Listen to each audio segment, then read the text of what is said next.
good friend of mine, Dr. Sandy Womack. I believe I've known him for almost 30 years now. Sandy, in roughly 2 minutes, Sandy, kind of give us an overview of our federal government, the three different branches, to kind of kick us off with this particular part of the show. Dr. Womack. Thank you, Tormir. So the United States government is based on a system of checks and balances, which provides us with three branches of government.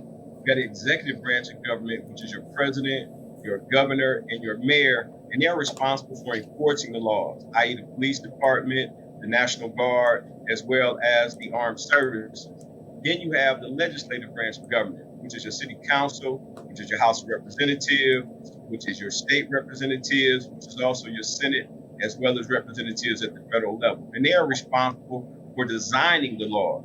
Then you have the judicial branch of government. And that judicial branch of government is responsible for interpreting the law. So when you vote, you have an access to impacting all three branches of those governments. And to give you an example of what that actually looks like is this. Slavery was legal in the United States of America. President Lincoln started with the Emancipation Proclamation, but it was actually the 13th Amendment of the Constitution, which was legislation which ended slavery, which took place in 1865.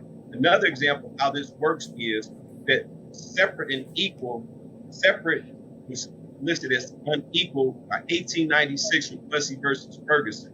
But in 1954, the Supreme Court, who has the ability to interpret the law, made a decision with Brown versus Board of Education, which overturned separate and unequal, which was Plessy versus Ferguson. So all three branches of those government makes it possible for us as U.S. citizens to have a system of checks and balances. So when you vote, you find yourself in a situation where you can impact all three branches of government. This is not just Trump versus Biden. This is legislators at the House and at the Senate.